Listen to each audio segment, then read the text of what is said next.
I have never desired your good opinion, and you have certainly bestowed it most unwillingly. I am sorry to have occasioned pain to anyone. It has been most unconsciously done, however, and I hope will be of a short duration. The feelings which, you tell me, have long prevented the acknowledgement of your regard can have little difficulty in overcoming it after this explanation. Mr. Darcy, who was leaning against the mantelpiece with his eyes fixed on her face, seemed to catch her words with no less resentment than surprise. His complexion became pale with anger, and the disturbance of his mind was visible in every feature. He was struggling for the appearance of composure, and would not open his lips till he believed himself to have attained it. The pause was to Elizabeth's feelings dreadful. At length, in a voice of forced calmness, he said,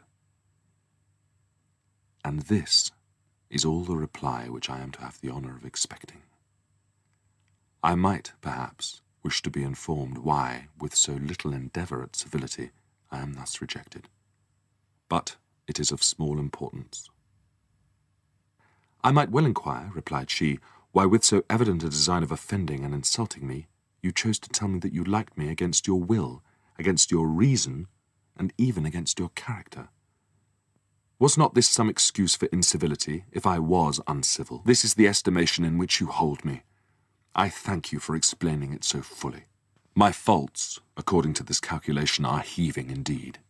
But perhaps," added he, stopping in his walk and turning towards her, "these offences might have been overlooked had not your pride been hurt by my honest confession of the scruples that had long prevented my forming any serious design. These bitter accusations might have been suppressed, had I with greater policy concealed my struggles, and flattered you into the belief of my being impelled by unqualified, unalloyed inclination, by reason, by reflection, by everything.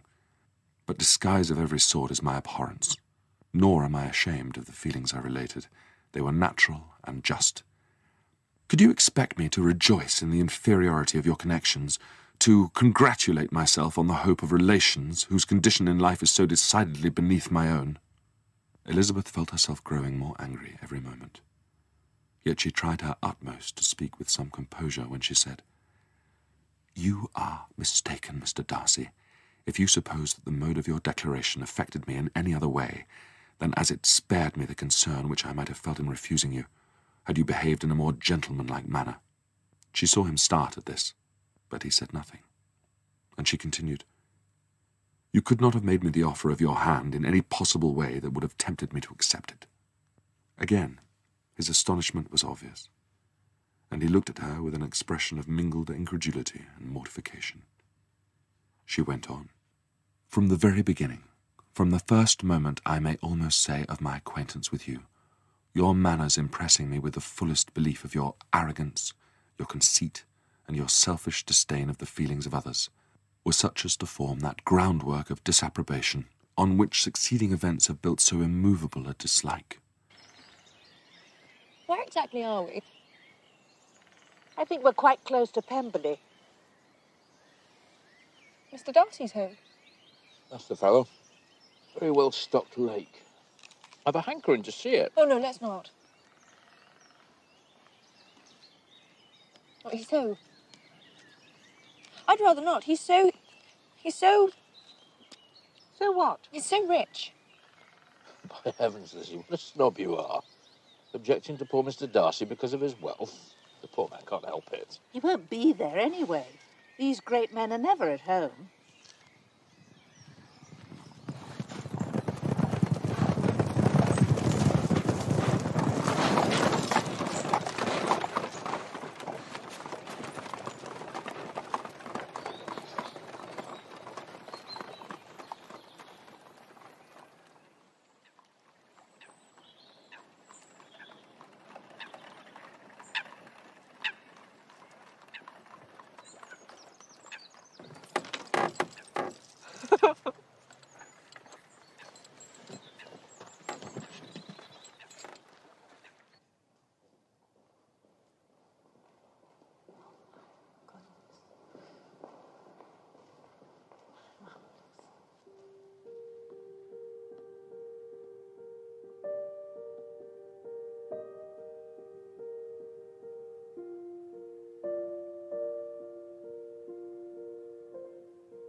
Keep up.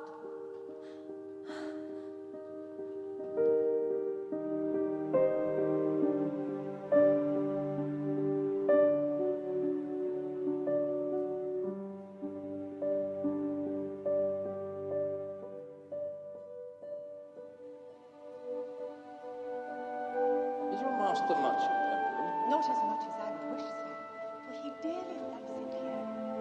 If he should marry, would you like some more of him? Yes, madam, but I do not know.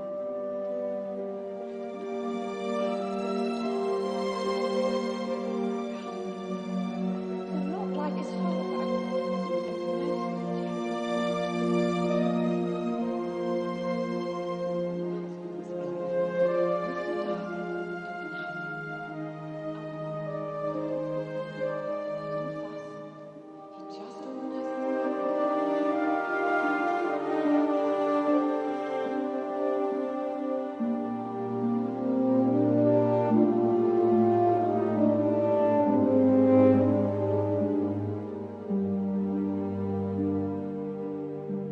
This is he, Mr. Darcy.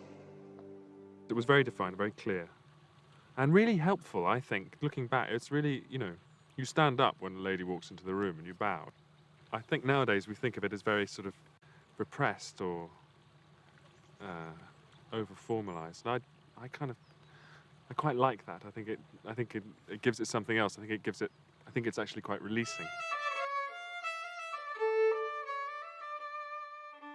You know, the fact that it's difficult to talk to someone who you're in love with is brilliantly highlighted in the Etiquette of Austen's period, where you actually physically weren't allowed to talk to them alone, except for when you're dancing. That's the only time you're really alone together, and so to be able to use those dances in that way was a great way of forming collisions between the Girls characters. in my life. You are dancing with the only handsome girl in the room. She is the most beautiful creature I have ever beheld.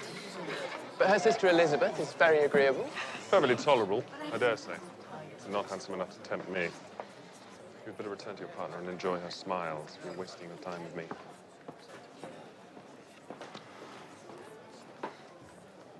Count your blessings, Lizzie. If he liked you, you'd have to talk to him. Precisely. As it is, I wouldn't dance with him for all of Derbyshire, let alone the miserable half.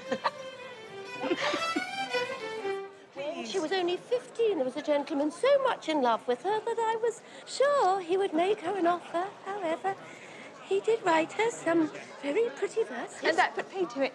I wonder who first discovered the power of poetry in driving away love. I thought that poetry was the food of love. Of a fine, stout love, it may. But if it is only a vague inclination, I'm convinced one poor sonnet will kill it stone dead. So what do you recommend to encourage affection? Dancing. Even if one's partner is barely tolerable.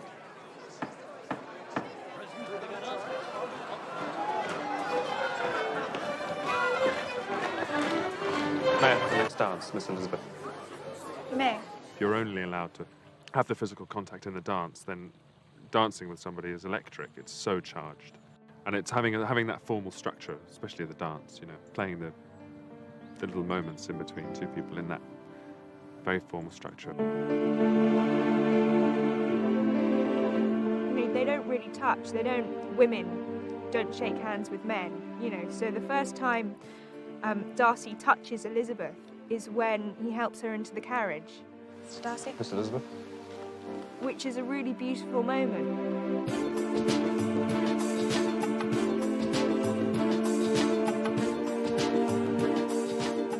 Because it's the first skin-on-skin touch. And I think today, we don't think twice about that at all. I shake people's hand, I give them a kiss, whatever.